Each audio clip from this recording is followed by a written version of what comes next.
Being a world leader is not easy, but it does come with some privileges, like being able to avoid traffic. Though no matter how far they go, even world leaders cannot run from spam, because apparently they're just like us. They eat, they sleep, and they too get spam phone calls. Recently, Thailand's Prime Minister received one. On the other end was the voice of another world leader, but just the voice. It was replicated with AI to scam the Thai Prime Minister, and she almost fell for it. Though she is not the only one.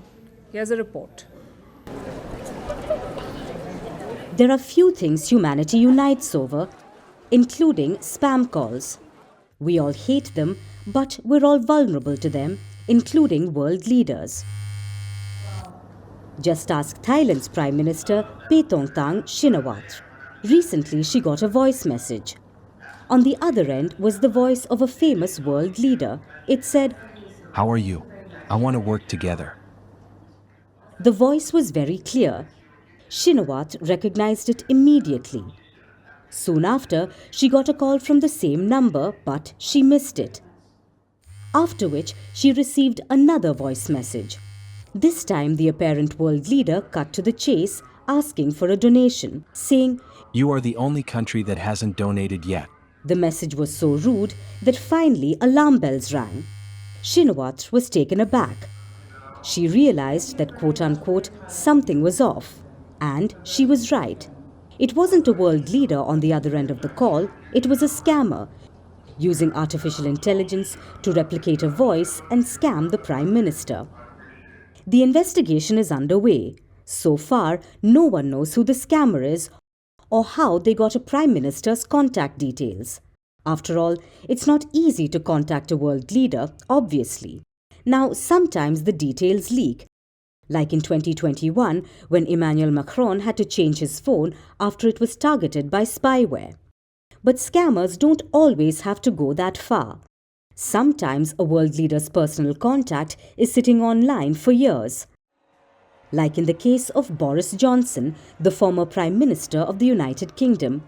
He had an eventful tenure, with partying during the pandemic and becoming the first world leader to be infected with the virus, with running through a field of wheat, with bulldozing a child during a rugby match, and with being a sitting Prime Minister who spent 18 minutes on the phone talking to scammers.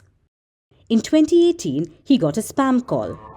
The pranksters pretended to be the new Prime Minister of Armenia, and they had a good long chat about world security issues, until Johnson finally came to his senses. This left the Britons both raging and in splits. And in typical British fashion, they said, for a key public figure, being openly contactable is highly undesirable. Because it's a major security risk. When a world leader is targeted by a spam call, the risks range from getting scammed to being hacked and even surveilled. Spam calls are a common route for hackers to launch malware attacks, and with the array of cyber weapons including AI, they've only gotten more sophisticated. In 2023, mobile users lost $58 billion globally to scam calls. 2,700 spam calls are placed every second the world over, and they haunt us all, even world leaders. Clearly, everyone is equal in the eyes of spam calls. From breaking news to the day's biggest controversies, shedding light on the world's top headlines, detailed analysis on the stories that matter the most to you. Catch it all on Spotlight at 6 p.m. India time and 12:30 GMT, only on Firstpost.